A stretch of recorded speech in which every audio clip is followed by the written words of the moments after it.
Isa na namang nakakalungkot na balita, Kris Aquino nagpaalam na.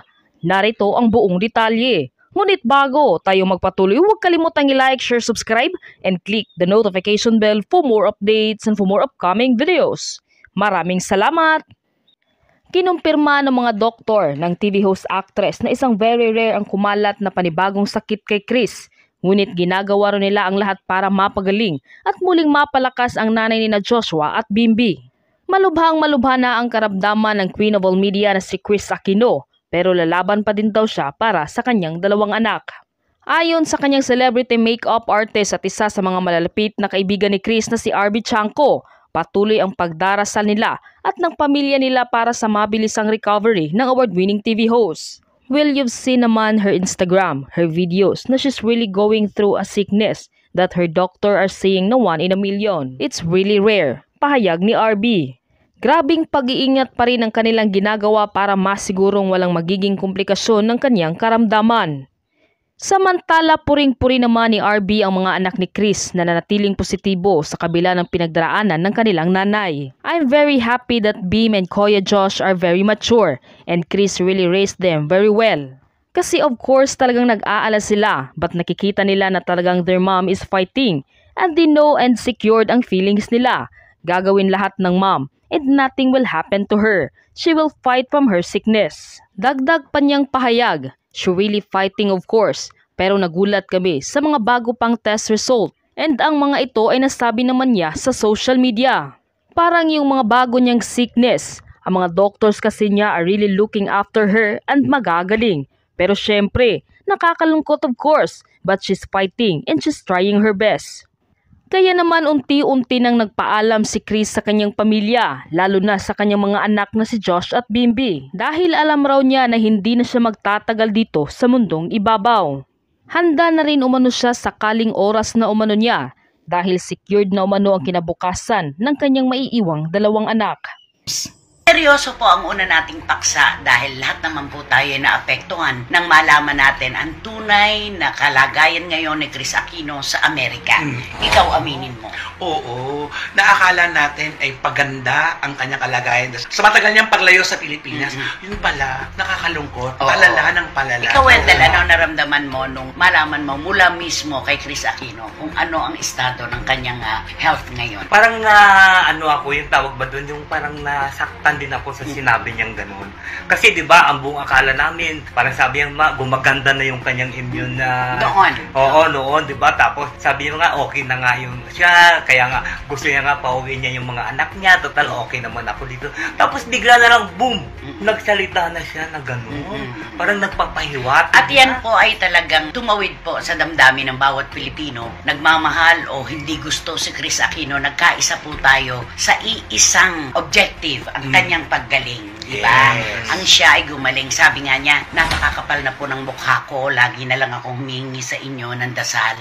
Pero this time, yung kumbaga sinabi niya na, mas kailangan ko ngayon ng maigting na panalangin dahil sa kalagayan ko. Doon ka kakabahan, mas kailangan. Kung doble na tayo magdasal, gawin pa natin triple, basta marugdog, tama ba na marugdog. Kasi siya na rin po ang nagsabi sa atin na ang mga natitira pang panahon ng kanyang buhay mula po dito sa pagsasalita niya ay hiram na lamang.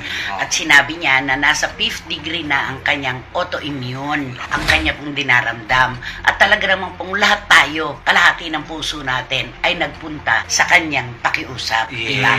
Pero alam niyo po mga kachika, hindi po lahat talaga ay makukuha ni Kris Aquino ang damdamin. Meron din po syempre na mga kumakalaban kahit hindi naman matindi ang pagsasalita, pero alam mo yung merong hindi naniniwala, merong naniniwala at merong nasa gitna. Di ba? Sa madaling salita, hati ang paniniwala nila sa paglabas ni Kris Aquino ng mga statement niya. Katulad yung mga tagapanood natin na mga nagtatrabaho po sa ospital, parang ang dating sa kanila ano ba naman yan? Parang pang ICU na yung kwento. Parang gano'n.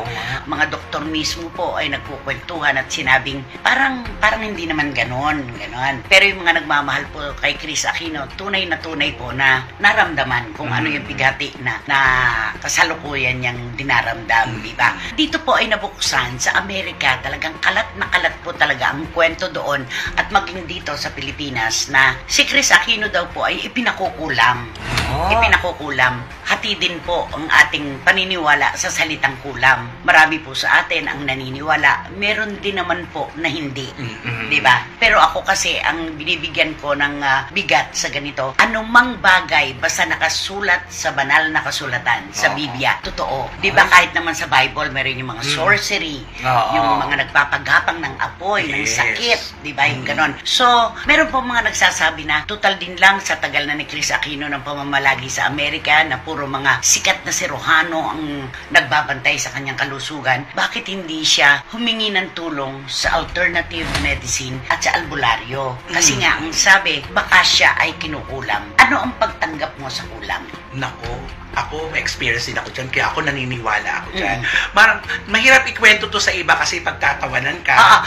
Ako meron ding alam na kwento. Kapag ikinukwento ko, ang sabi sa akin, huwag mo na sasabihin sa iba yan ha, ito na ang huli, sa akin na lang. Diba? Kaya ikaw mismo, kahit na gusto mo, basta ikaw sa sarili mo, na-experience mo yun, hayaan mo na ma-experience ang iba para bago sila maniwala. Yun lang yun Ikaw? Ako naniniwala ako sa kulam talaga. Okay.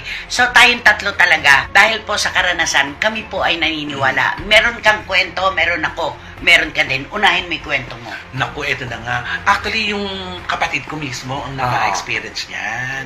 Nakakala ko talagang mamamaalam na siya. Talagang yung sakit niya na pabalik-balik, na pinadoktor na, wala naman na tagpuan. Laging gano'n. Isang araw, sinumpong ng to death na 50-50 na sa ospital. Texas na. Nagpirma na ako ng Nag-waiver ka na. Nag-waiver ako. Sabi ko, wala na magagawa. Ilabas na lang natin yan. Sabi ko, kaysa mamatay. Kasi pag namatay sa ospital, mas mahal, di ba, Nay? Total, sabi ng doktor, wala na.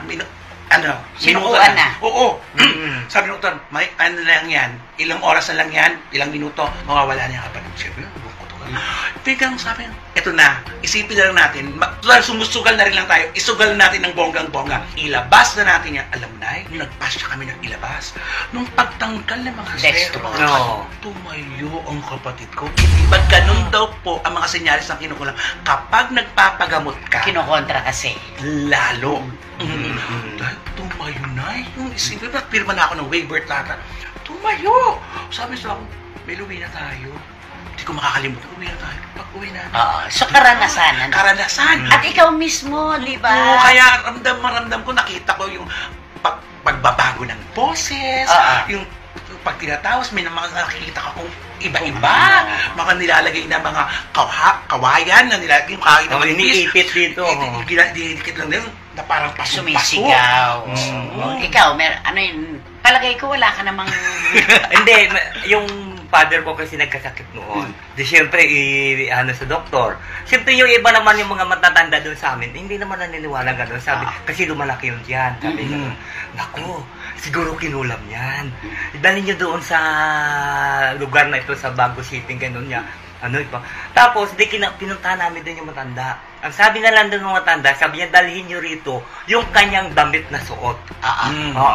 Di syempre, dinala yung damit na suot. Pagkatapos, dito na, sabi niya doon, isusuob nyo. Alam nyo ba, isusuob yung ng apoy, ng mausok, pausok ka na gano'n para daw mawala yung kanyang sakit ng tiyan at para Pero, syempre, iba pa rin yung ibig sabihin yung paniniwala natin na sa Panginoon. Di syempre, nagdadasal din kami na sana hindi totoo yung kinulam siya. Kasi para na ibig sabihin gumaling siya. Yun, nung ibinala ng Christians ng damit doon, pinag-anuan niya. Yung parang may binabasa sila na parang hindi mo maintindihan. Latin. Oo. Tapos sabi yan, ganun yung nga, isusuob daw. Ganun. Tapos ito, palagi nyo ibibigay sa kanila. Pagdating ng alas 6 daw ng gabi, yun daw yung damit na isusuot sa kanya para mawala. Gumaling. Gumaling siya pang samantala, pero syempre ganun talaga yung pabalik-balik ko. Okay. Ako din po dati hindi ako naniniwala sa kulam. Hanggang sa isang araw na patunayan ko sa aking sarili at ng mga kababata ko na meron talaga.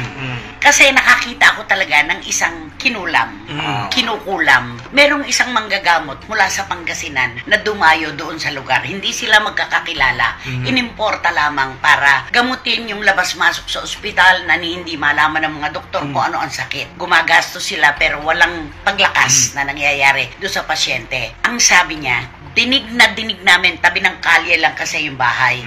Dinig namin, ngayong umagang ito, kapag dumaan ang isang babae na nakapandong ang ulo, lilingon siya sa bahay ninyo, siya ang tumatrabaho sa iyo.